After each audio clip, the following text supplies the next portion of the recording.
Good morning વિદ્યાર્થીઓ. આપણે ગયા લેક્ચરમાં જે ચેપ્ટર છે એ પૂર્ણ કર્યું હતું.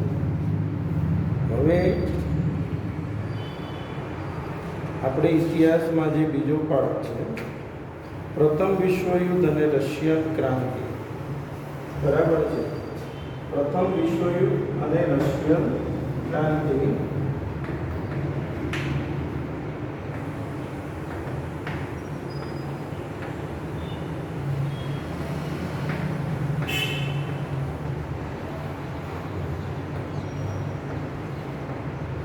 પહેલી વસ્તુ, આ પ્રથમ વિશ્વયુદ્ધ છે એ કેવી રીતે થયું, શા માટે થયું, એની પાછળના શું કારણો હતા.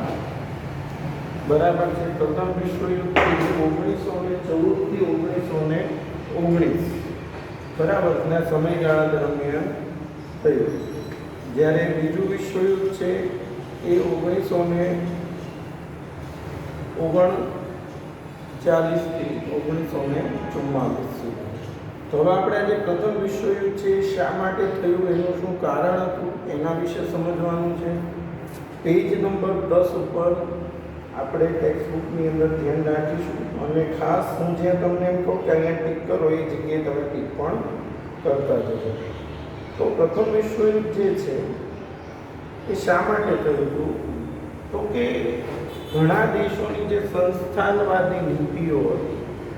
સંસ્થાનવાદી નીતિઓ એટલે આફ્રિકા, યુરોપના જે દેશો છે એ બીજા દેશોમાં જાય અને ત્યાં પોતાના વેપારી મથકો શરૂ કરે, ધીમે ધીમે ત્યાં પોતાની સત્તા સ્થાપે.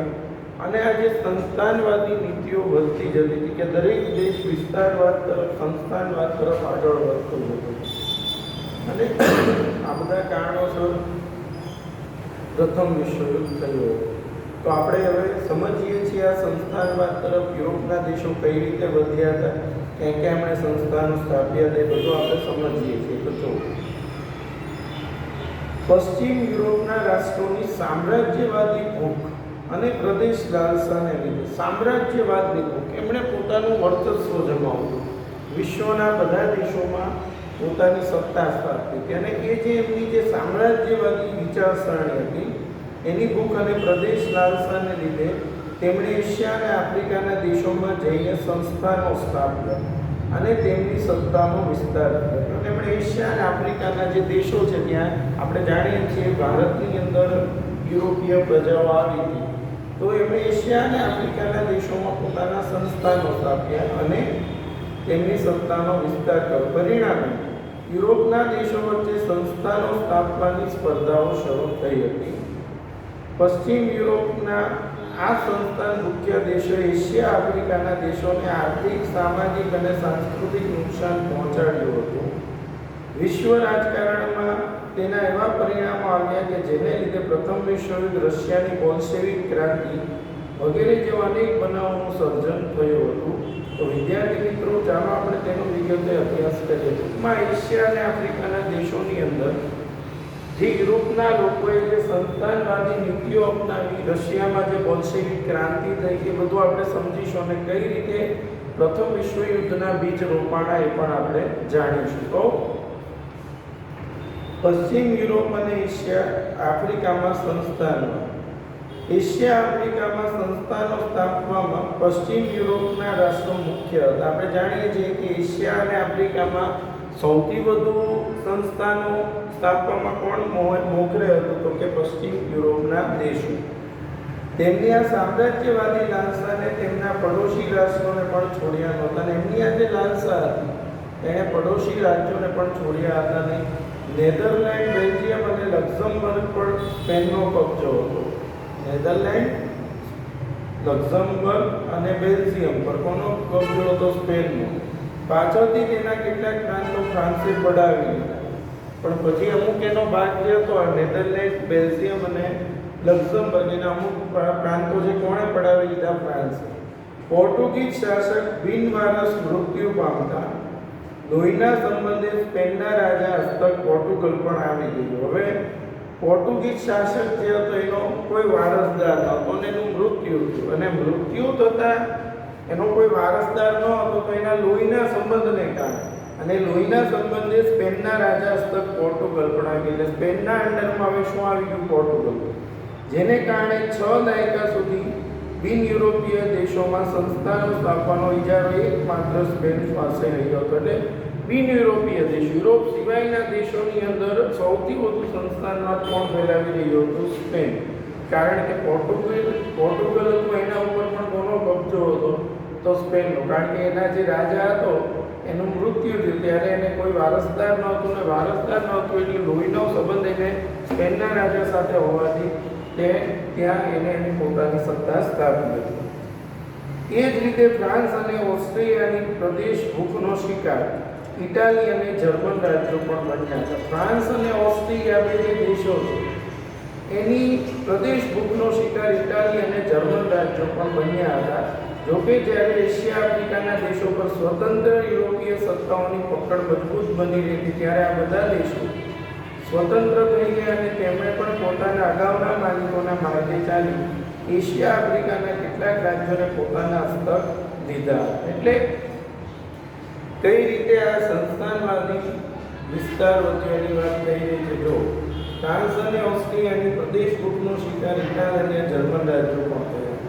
જોકે જ્યારે એશિયા આફ્રિકાના દેશો પર સ્વતંત્ર યુરોપીય સત્તાઓની પકડ મજબૂત બની રહી હતી ત્યારે આ બધા દેશો સ્વતંત્ર થઈ ગયા અને તેમણે પણ પોતાના અગાઉના માલિકોના માર્ગે ચાલી એશિયા આફ્રિકાના કેટલાક રાજ્યોને પોતાની સત્તા હસ્તક લીધા.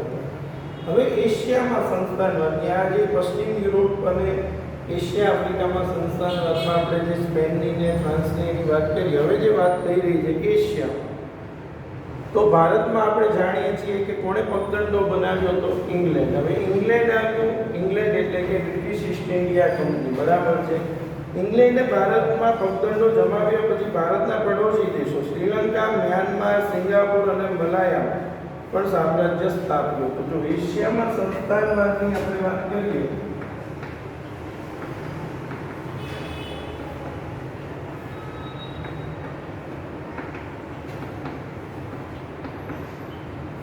તો સૌપ્રથમ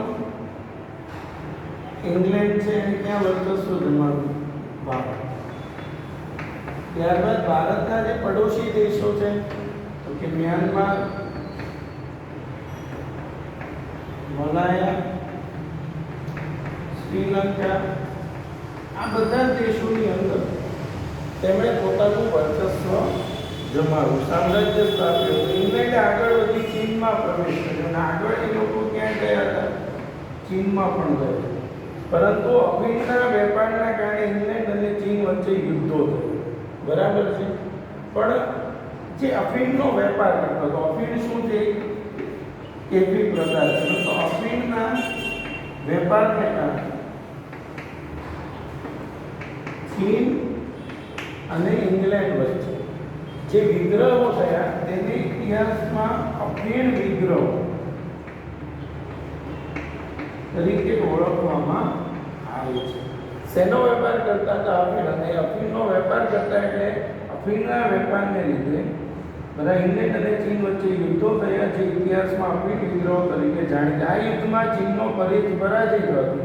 બીજા 5 બંદરો વેપાર માટે મળતા ઇંગ્લેન્ડની સત્તામાં વધારો કર્યો અને આ જે યુદ્ધ થયું ઇંગ્લેન્ડ અને ચીન વચ્ચે, એમાં ચીનનો પરાજય થયો અને ચીનના 5 બીજા બંદરો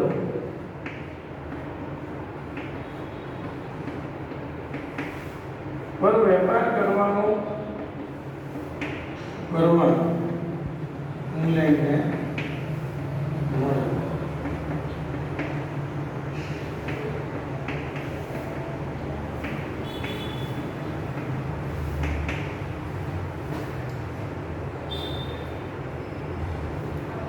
મળ્યું. અને ઇંગ્લેન્ડની સત્તામાં વધારો થયો. ચીનની નબળાઈનો લાભ લઈ Japan, Russia, Germany, France, Belgium અને અમેરિકાએ પણ વેપારી અને રાજકીય અધિકારો મેળવ્યા હતા. અને ચીન હતું એ એટલું ત્યારે નબળું હતું કે એનો નબળાઈનો લાભ લઈ Japan, Russia, Germany, France, Belgium અને અમેરિકાએ પણ વેપારી અને રાજકીય અધિકારો ત્યાં મેળવ્યા હતા. પશ્ચિમ એશિયાના રણ વિસ્તારમાં વિપુલ પ્રમાણમાં નીકળતા ખનિજ તેલ યુરોપીય પ્રજાઓ અને સંસ્થાનો સ્થાપવા આકર્ષ્યા હતા. એશિયાના રણમાં આપણે જાણીએ છીએ, પશ્ચિમ એશિયાના રણમાં જે આ બધા દેશો છે, ઈરાન કે બધે, ત્યાં શું મળે છે? ખનિજ તેલ. અને આજે પેટ્રોલ ડીઝલ એટલું બધું મળતું હતું, જેણે ખનિજ તેલ યુરોપીય પ્રજાઓને સંસ્થાનો સ્થાપવા આકર્ષ્યા હતા. ઇંગ્લેન્ડ, જર્મની, રશિયા અને અમેરિકાએ Iran, Iraq, Kuwait, Saudi Arabia અને બહેરીનમાં તેલ કંપનીઓ સ્થાપી પોતાનો હિતો જાળવવાનો પ્રયાસ કર્યો હતો. એટલે તમે જો એશિયામાં સંસ્થાનવાદની જે વાત થઈ, બરાબર છે. તો સૌપ્રથમ ઇંગ્લેન્ડે ભારતમાં કૌશલ્યો જમાવ્યો, ત્યારબાદ ભારતના પડોશી દેશ મ્યાનમાર, મલાયા, શ્રીલંકામાં પણ પોતાના સત્તાઓ સ્થાપી અને સંસ્થાનો સ્થાપ્યા હતા. ત્યારબાદ તેણે ચીનમાં પ્રવેશ કર્યો. હવે ચીનના વેપારીઓ સાથે અફીણના વેપારને કારણે ચીન અને ઇંગ્લેન્ડ વચ્ચે અફીણ જે વિગ્રહો થયા તેને અફીણ વિગ્રહો તરીકે ઓળખવામાં આવે છે. આ વિગ્રહો થયા એમાં ચીનનો પરાજય થતા ચીનના જે 5 બંદરો છે એના પર વેપાર કરવાની મંજૂરી ઇંગ્લેન્ડને મળી. અને એ સમયે ચીન એટલું નબળું હતું કે જેનો લાભ અમેરિકા, જાપાન, જર્મની, ફ્રાન્સ દરેક દેશોએ લીધો અને ત્યાં પોતાના વેપારી મથકો ઊભા કર્યા અને વેપારી અને રાજકીય વર્ચસ્વ પણ જમાવ્યું. હવે પશ્ચિમ એશિયાના જે દેશો છે, Iran, Iraq, Kuwait, Saudi Arabia, Bahrain, આ બધા પેટ્રોલના ભંડારો છે, ત્યાં પુષ્કળ પેટ્રોલ મળતું હતું. તો એનાથી આકર્ષાઈને આ બધા દેશોએ ત્યાં પણ પ્રવેશ કર્યો અને પોતાની પેટ્રોલની કંપનીઓ, તેલ કંપનીઓની સ્થાપના કરી. એટલે આ રીતે એશિયાની અંદર આ બધી જે વિદેશી પ્રજાઓ છે તેમનું આગમન થયું અને એશિયામાં વિદેશી પ્રજાઓનું આગમનને કારણે એશિયા છે તેમાં આ બધી પ્રજાઓ આવવાથી સંસ્થાનવાદની શરૂઆત થઈ. બરાબર છે. હવે આવે છે આફ્રિકામાં સંસ્થાનવાદ. આફ્રિકામાં સંસ્થાનવાદની વાત કરીએ. 1 મિનિટ.